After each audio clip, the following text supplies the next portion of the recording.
I, Clara, 23 female, have been friends with Marie, 22 female, and Jessica, 23 female, since middle school. We all work at the same big box retail store, and we've all worked our way up to being department managers.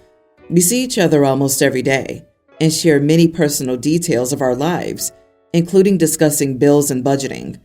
I live with my parents. Marie lives in her grandma's basement, and we thought Jessica still lived in her grandma's old trailer, which is the reason she gave for never having people over. Recently, there was some local drama, and the land for Jessica's whole trailer park was abruptly sold to a corporation, which meant that everybody's leases were up in the air. We told Jessica that she could stay with us for a while if the corporation kicked her out.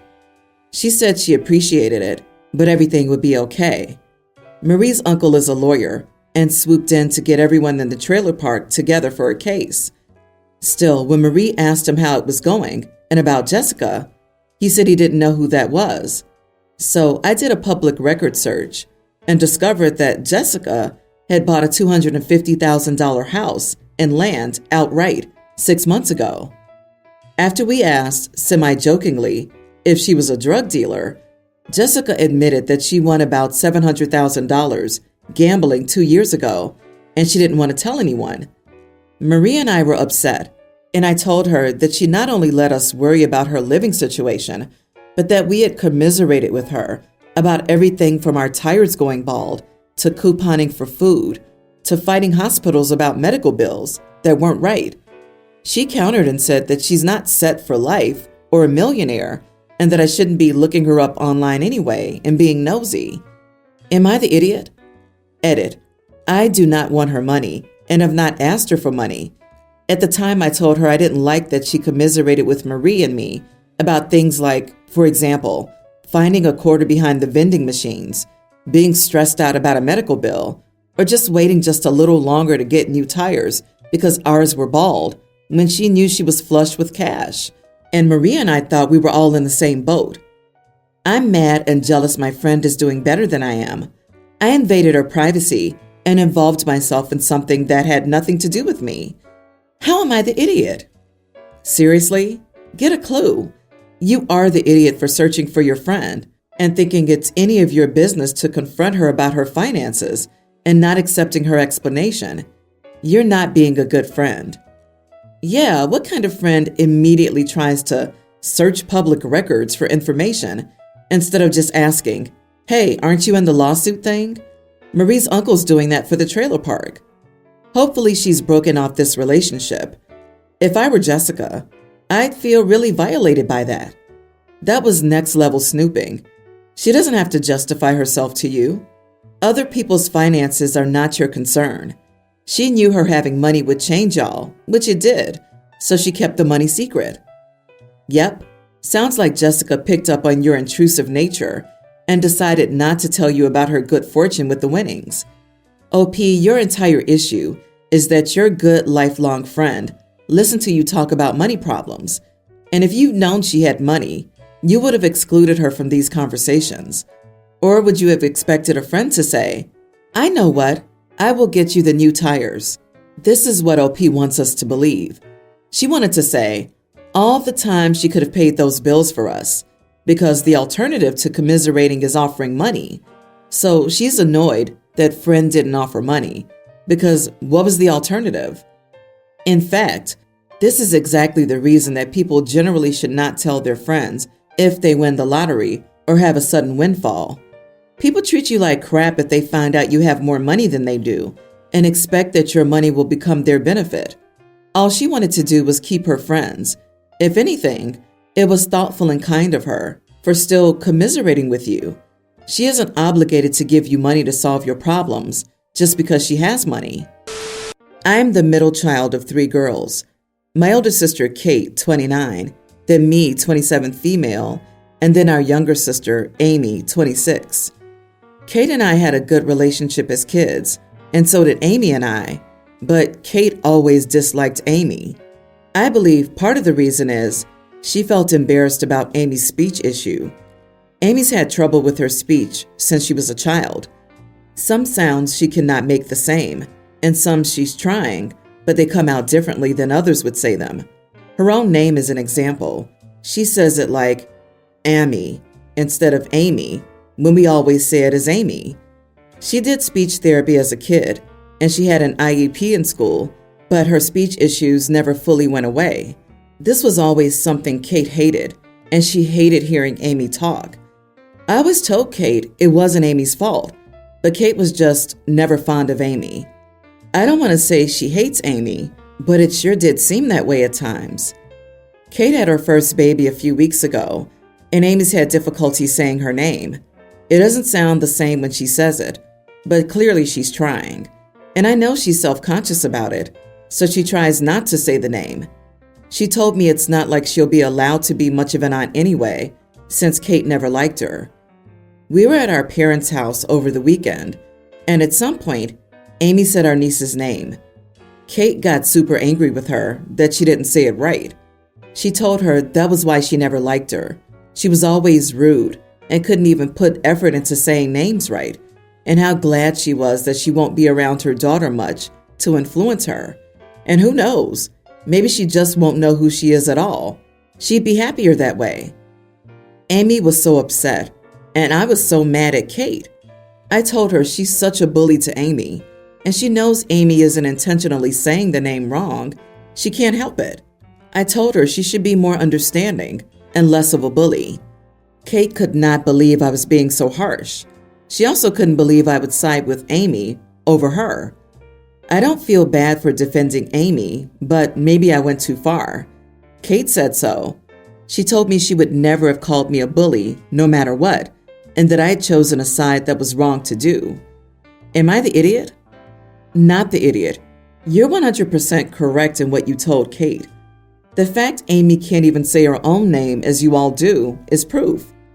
Amy's amazing for even trying to have a relationship with Kate after all the years of this behavior, and even recognized that she wouldn't be able to see her niece because of Kate's issues. Where are your parents defending their youngest daughter? You are the idiot for not speaking out about this sooner. This was always something Kate hated, and she hated hearing Amy talk. I would have gone no contact with her way before this incident. I was really sad for Amy for having a whole idiot family. I wouldn't call her an idiot since this was the job of the parents to nip this in the bud. Sounds like Kate, the golden child, and her parents allowed this, which probably means it took OP longer to really be able to handle this. Easy to call someone an idiot when we really don't know how family dynamics actually work. Yesterday was my nephew's birthday, toddler, and my sister and brother-in-law had a little get-together at their house. When it was time for cake, they brought out my nephew's smash cake. Exactly what it sounds like, a cake for the baby to smash up and get icing all over themselves for cute pictures or whatever. I imagined it would be the size of a big cupcake, but they brought out a regular-sized round birthday cake. I figured they splurged and still expected the cake to be just for him to play around with. But after my nephew had gone at this cake with his bare hands and stuck his whole face in it, my sister started scooping up the mangled remains and distributing servings to everyone, just a handful of family members, and everyone else was actually eating it. I declined because, seriously? I didn't want to eat something that had a baby's grubby hands and body all over it, and I was really surprised that anyone else did. Finally, my sister insisted I take a portion, and I said, "Really? No, that's gross." Now, I probably wouldn't have used the word gross if I wasn't on the spot, but I wasn't at all prepared to have to politely decline to eat baby spit. My sister was very hurt by that and told me later on a phone call that I thought was way longer than it needed to be for the severity of the infraction, that she thought I was being extremely judgmental, that it wasn't a big deal. We're all family. Don't participate if I really don't want to, but don't call her gross, etc. Not the idiot. Children are petri dishes for every type of virus and bacteria out there. Smash cakes are supposed to only be for smashing and for the baby to eat. There's usually a second non-smashed cake for adults to eat, or the adults are just adults about it and don't eat any cake. I've never heard of someone trying to serve a smashed cake to adults. Ew, that is so gross. Don't blame you for the gross part either. I'd react the same. My daughter's turning 1 next month, and we plan to have a small cupcake as her smash cake and other cupcakes for everyone else. We would never even think of having everyone eat the smash cake. Ugh! In what way is it even okay to consider making your guests eat the now smashed cake, even if they are family? Yep, I can't imagine eating a cake with baby drool all over it. Plus, babies literally touch everything, so we don't know where those hands have been. I won't even eat little kids' birthday cakes when they blow out the candles. They spit all over them, and when they blow out the candles, it's gross. Next time she's over for dinner, serve a cake for dessert, but desecrate it first, and then be upset when she doesn't want to eat it. Or maybe scoop their pasta with your hands. I, 29 male, have known my wife, 30, and her best friend, Jess, 29 female, since we were all 11. We attended middle school together and high school, but I wasn't in their social circles. I was always one of the sort of nerdy, awkward kids, and the two of them were both very popular. My wife in particular was extremely popular because she was, and still is, extremely beautiful, kind, and intelligent. She was our student body president and valedictorian. Jess was also very pretty. I even had a tiny crush on her back then, and similarly popular. My wife and Jess have been best friends since kindergarten. My wife and I started dating our senior year of high school after we were paired together to complete a project in one of our classes. We realized that we got along really well, and she asked me out, and I wasn't saying no to her. Jess from the very start didn't respect our relationship and firmly believed that my wife could do much better. She has, in the decade plus since, consistently told me that my wife is out of my league, that I was lucky she settled for me so young, and that my wife belongs with a more attractive and successful man. Now, I'm the first one to admit that my wife is out of my league. She's far more attractive, makes more money, and is just generally an amazing human being. But hearing it so often doesn't exactly feel good. Jess has also tried to convince my wife to cheat on me multiple times, and even tried to set her up with other men, because she disapproves of my wife and me being the only intimate partners we've ever had. Jess has a daughter, kindergarten, whose father bailed on her, and she raises her as a single mom. Jess actually dropped out of med school to raise her daughter once she realized the father would not be in the picture. My wife and I love her daughter and love having her over. Jess had a date on Saturday night, so she left her daughter with us for the night, came to pick her up on Sunday, and stayed for lunch. As I was preparing lunch for everyone and her daughter was playing in the yard, Jess and my wife were talking about her date.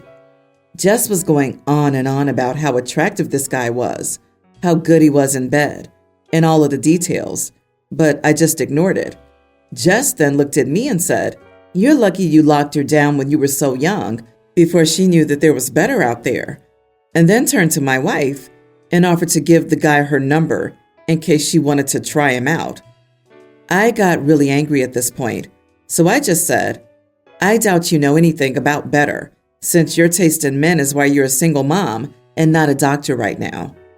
Both just stared at me in shock, and then Jess called me an idiot and left quickly with her daughter. My wife has been upset with me since, so I have to ask, am I the idiot?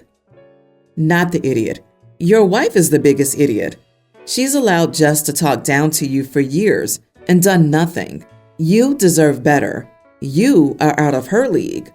Jess is an idiot for treating you like crap and trying to get your wife to see other men for years. She should be banned from your house. Jess offered to give the guy her number in case she wanted to try him out? What the heck? She's offering your wife phone numbers? She'd tell her you aren't worthy of her.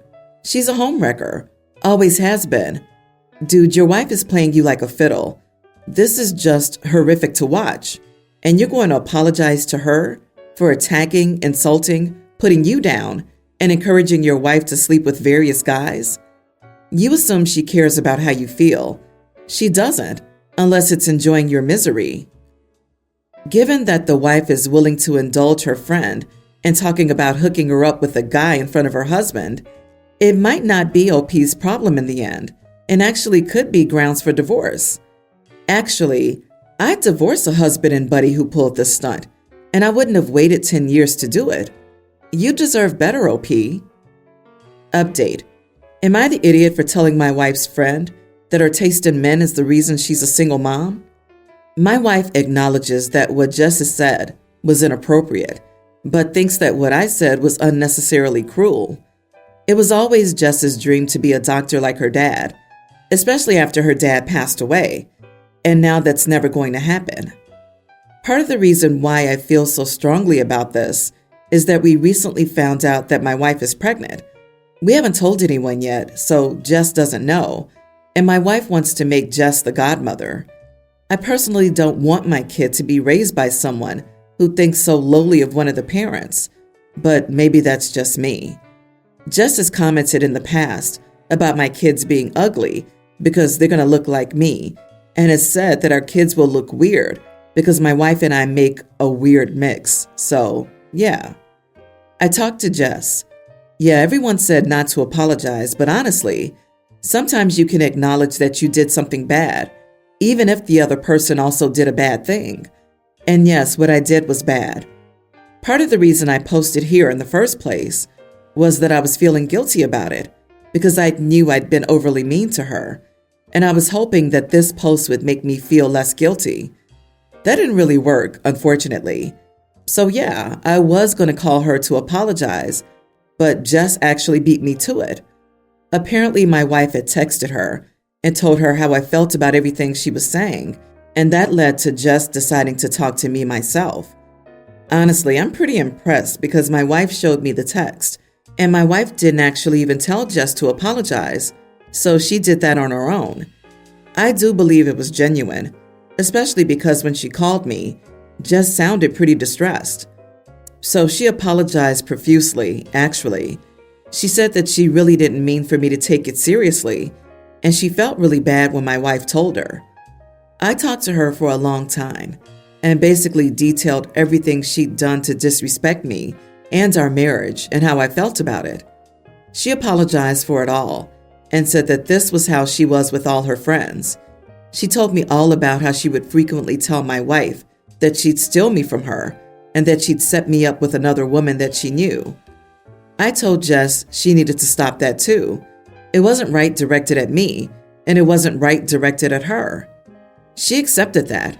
She said the only reason she thought her jokes were okay was that it was so obviously we'd never cheat on each other. Apparently, Jess was never serious about giving my wife's phone number and would never actually disrespect our marriage like that. So at least she has some boundaries. Jess even said if my wife ever came close to cheating, she'd be the first to stop it, which I doubt, but there's no reason to rock the boat. I apologized to Jess for what I said, but I pretty much just flatly told her that she and I were not friends, so it wasn't appropriate for her to talk to me like that. She was pretty hurt by that, but said that she understood. I then asked her if she had any jealousy toward our relationship, and she admitted that she did. She said she wished she had a relationship like that, and that it was pretty clear that my wife and I truly did love one another. So everyone saying she was jealous gets a cookie. So yeah, she apologized and I apologized. Did I buy it completely? Of course not. Do I think at least some of it was a performance? Just crocodile tears? Yes, absolutely. Do I think she's sorry and will be better? I'd like to think so. Congratulations on the baby, but dude, are you reading these words that you're writing? Stand up for yourself and stop letting this woman walk all over you and your marriage. Hard no on Jess being the godmother. She's toxic. You need to fix your self-esteem issues so you can instill self-worth in your child. Why are you still talking to her at all? Good Lord, grow a spine. OP needs to realize his perfect wife is just another Jess. And Jess is probably so brazen because OP's wife has taken her up on the offer before. Why does your wife let Jess humiliate you like this? Because she's in on the joke. Yeah, OP, I wouldn't trust her either. There are lots of stories where a wife's female BFF has a miserable dating and relationship life that they end up sabotaging their friend's marriage so that they aren't miserable alone. You can act all cordial around her, but definitely keep your radar active. Good luck with this friend, and congratulations on the upcoming little one.